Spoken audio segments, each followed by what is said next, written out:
El reloj marcaba las 5:12 p.m., hora del 23 de marzo de 1994, en Tijuana, México.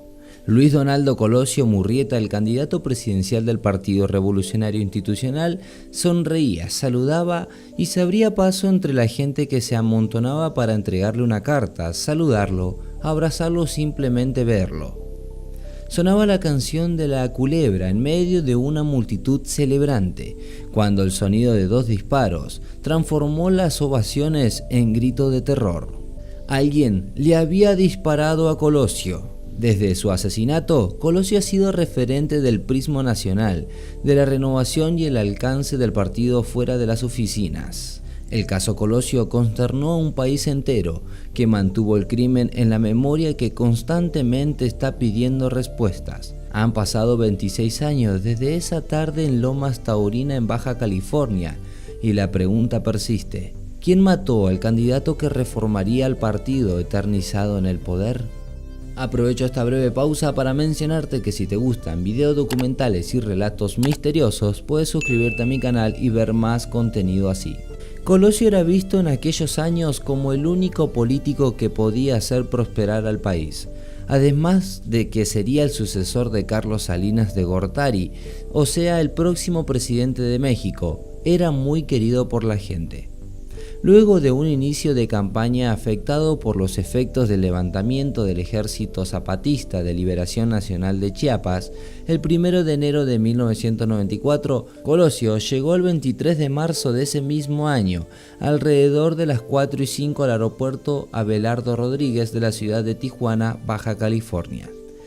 El primer lugar a visitar sería la colonia popular Lomas Taurinas, uno de los muchos asentamientos irregulares de la ciudad de Tijuana, Baja California. El único distrito que en ese entonces no era gobernado por el Partido Revolucionario Institucional. En una explanada en pendiente, sobre la calle La Punta, se colocó un templete improvisado, montado sobre una camioneta. La llegada de Colosio al distrito era para realizar eventos proselitistas, y según versiones de periodistas que cubrían la campaña del futuro presidente, el acto en el barrio popular de Lomas Taurinas no estaba en la agenda inicial. Aproximadamente a las 4 de la tarde, el candidato Colosio estaba llegando a la explanada de la colonia Lomas Taurinas para ofrecer un discurso a más de 4.000 personas.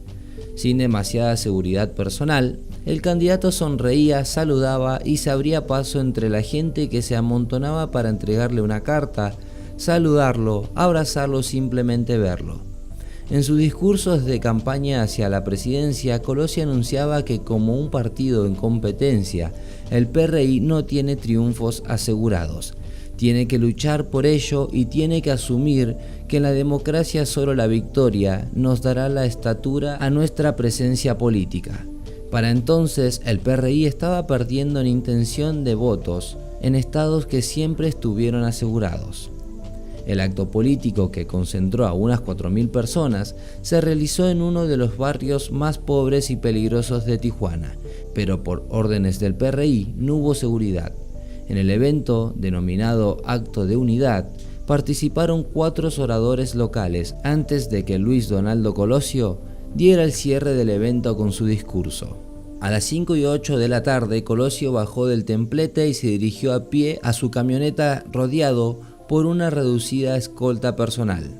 A las 5:12 de la tarde, cuando Colosio había caminado unos 3,5 metros en la explanada, uno de los asistentes al evento penetró el cerco de seguridad, puso un revólver Taurus calibre 38 cerca del oído derecho del candidato y disparó. Un segundo disparo alcanzó a Colosio en el abdomen, quien cayó al suelo inconsciente, sangrando de la cabeza. En medio de la confusión, el grupo de seguridad capturó a un hombre de 23 años, de complexión delgada, tez morena y pelo rizado, vestido con pantalón de mezclilla y una chamarra negra. Elementos de seguridad levantaron a Colosio y lo llevaron hacia su camioneta. A las 5:20 de la tarde, el candidato ingresó inconsciente al área de urgencia del Hospital General de Tijuana. Según se dijo públicamente, se realizaron diversas maniobras encaminadas a través de salvar la vida del candidato, pero médica y clínicamente era imposible por la gravedad de la lesión en la cabeza. No obstante todos los esfuerzos humanos y médicos que se realizaron, Colosio falleció a las 18:55 horas del 23 de marzo de 1994.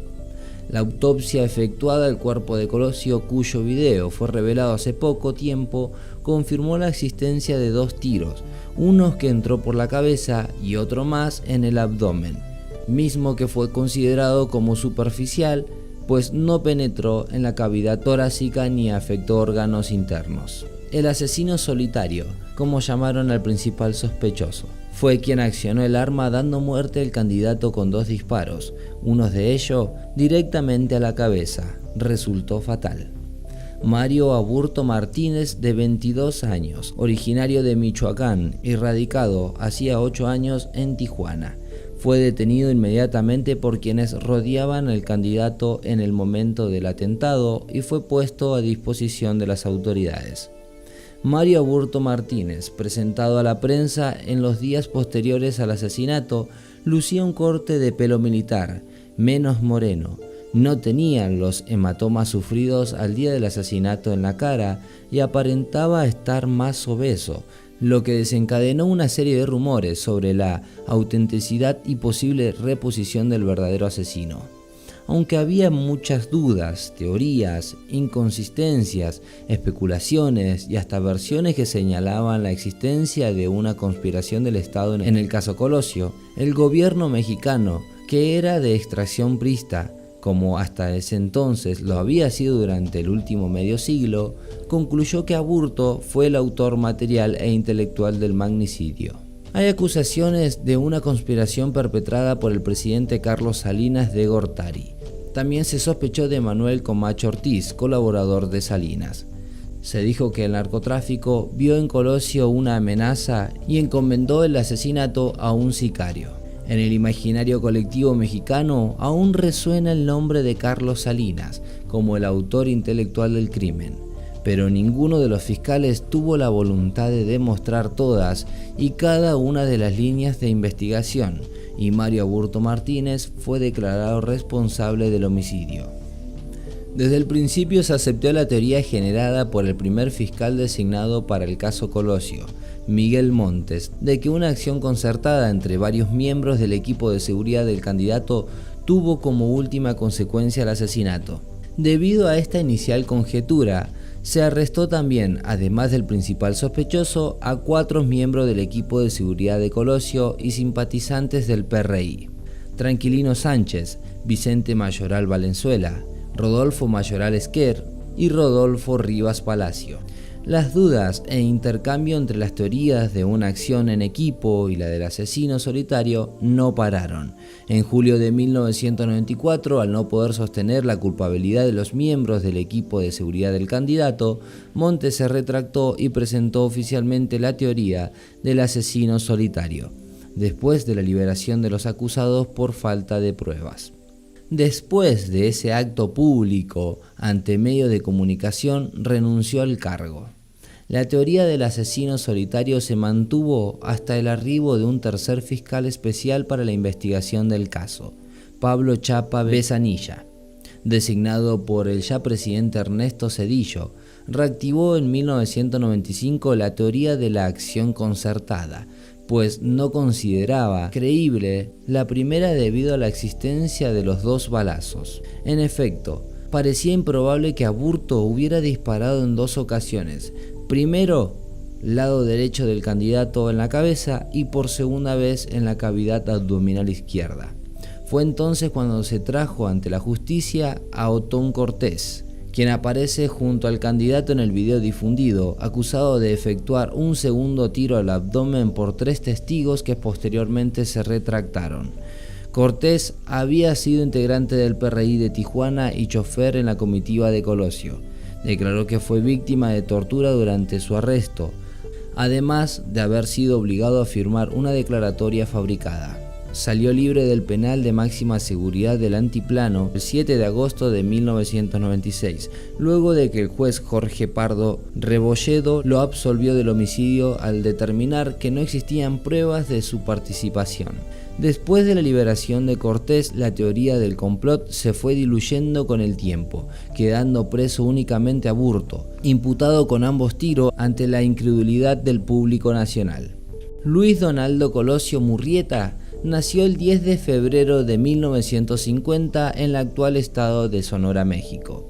Era calificado como un candidato que simbolizaba la ruptura del viejo régimen prista hacia un nuevo modelo más democrático, mayormente plural, más participativo y de base social.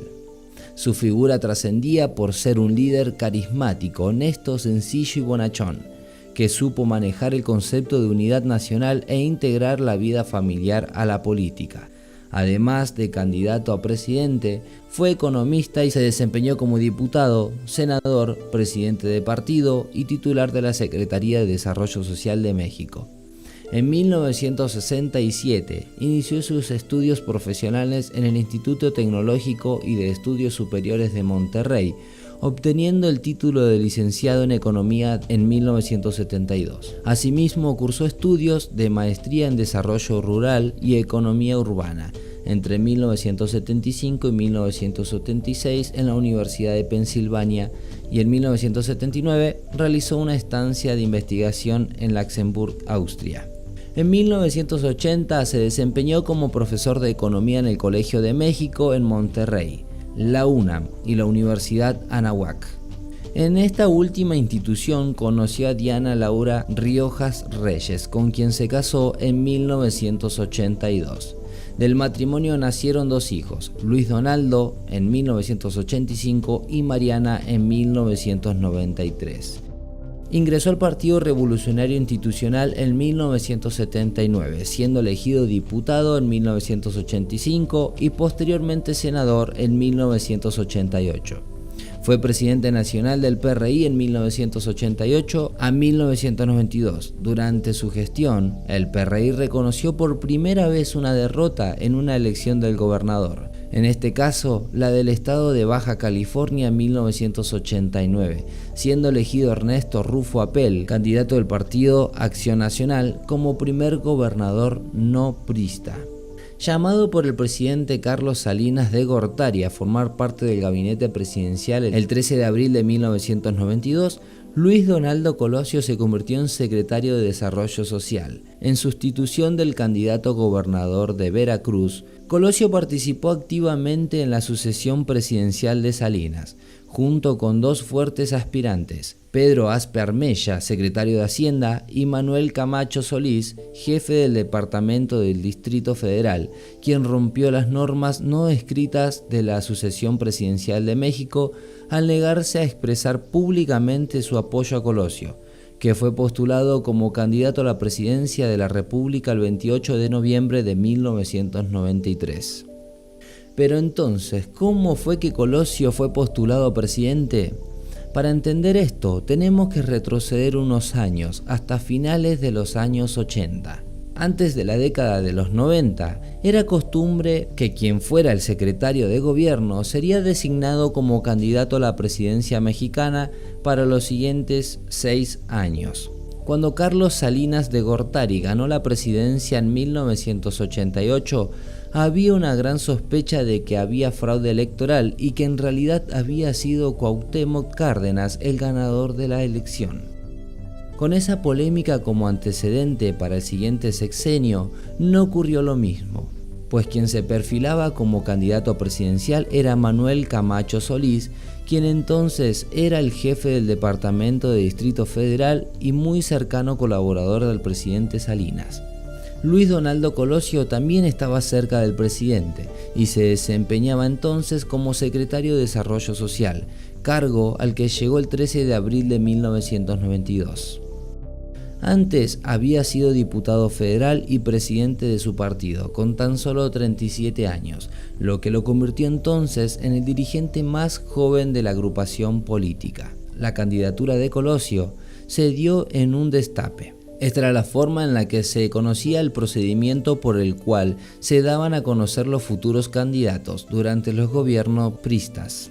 Alrededor de 2 años antes de la elección, se comenzaron a mostrar los nombres de quienes podían llegar a ser los candidatos del PRI, pertenecientes al gabinete de quien estuviese en la posición máxima a nivel nacional. Este llamado destape ocurrió el 28 de noviembre de 1993. Camacho Solís fue designado el siguiente día como secretario de Relaciones Exteriores y Luis Donaldo Colosio era el candidato de la presidencia del PRI, el partido en el poder y que había gobernado por cerca de 70 años hasta ese momento. El 8 de diciembre de 1993, Colosio tomó protesta como candidato presidencial del PRI en la Convención Nacional Ordinaria del mismo partido, en la que pronunció un discurso que comenzó señalando que el futuro de niños y jóvenes estaba en sus manos. Habló de sus proyectos, de sus ideas y de los diferentes sectores a los que atendería. Su discurso cerró con un "Que viva el PRI, que viva Carlos Salinas de Gortari, que viva México". Su primer acto de campaña como candidato del PRI a la presidencia de la República fue el 10 de enero de 1994 en Huejutla, Hidalgo, y continuó su carrera hacia la silla presidencial hasta que fue asesinado en marzo de 1994, faltando tan solo 5 meses para las elecciones presidenciales. A 28 años del asesinato del candidato presidencial, su homicidio aún se envuelve en un velo de dudas. El único acusado del magnicidio, Mario Aburto Martínez, se encuentra enfermo y desmejorado física y anímicamente en la cárcel federal de Guanajuato, desde donde ha solicitado que su caso se reabra. La petición de reapertura del caso fue presentada por el abogado de Mario Aburto. Ellos han solicitado la intervención de la Comisión Nacional de los Derechos Humanos por considerar que hubo violaciones a la garantía del inculpado, quien fue sometido a tortura para que se declarara culpable de un crimen que asegura Aburto nunca cometió. Hasta hoy Mario Aburto no ha hablado con la prensa. Se reserva su historia para un día contarla a través de un libro, según afirmó una fuente cercana a la familia. Mario quiere contar de viva voz cómo fue que terminó siendo inculpado de un asesinato que asegura nunca cometió y cómo fue que el Estado mexicano lo utilizó para ocultar un asesinato que bien pudo haber venido desde las altas esferas del poder. Ahora, luego que Aburto ha pedido la reapertura del caso, con lo que busca dejar la prisión en la que ya lleva 28 años y que ha consumido física y emocionalmente, otra vez vuelve a surgir el debate nacional para tratar de saber la verdad histórica de este homicidio, uno de los más importantes del siglo XX. Yo no lo maté, pero ¿cuándo le ganas al gobierno? Si ellos dicen que tú fuiste, entonces fuiste tú, y no hay forma de decir que no. Y mientras aquí me estoy acabando la vida por algo que ni yo estoy seguro de que haya hecho, fueron las palabras de Aburto desde la prisión. El linaje político de Colosio se mantiene vivo en su hijo Luis Donaldo Colosio Riojas, actual alcalde de la norteña ciudad de Monterrey, capital de la segunda ciudad más grande del país y del industrial estado de Nueva León. Colosio Riojas aparece en las últimas encuestas como el preferido de su partido, el opositor Movimiento Ciudadano, para ser candidato presidencial en 2024. A pesar de esto, el actual alcalde de Monterrey mencionó que su mandato dura 3 años, por lo que el próximo año se dedicará a trabajar y reflexionar antes de decidir presentarse a las elecciones presidenciales. A más de 28 años del magnicidio, la pregunta sobre quién es el culpable del crimen sigue vigente. Muchos califican esta tarde como el comienzo del cambio de México. Dicen algunos especialistas que el 23 de marzo de 1994, el país entró en un proceso de violencia que todavía no cesa. Y detrás de todas estas dudas se encuentra la vida de un posible inocente que continúa en prisión. Algo que, si las nuevas investigaciones confirman las sospechas del público, podrían cambiar por completo su vida. Tan solo queda esperar a que la justicia se haga presente.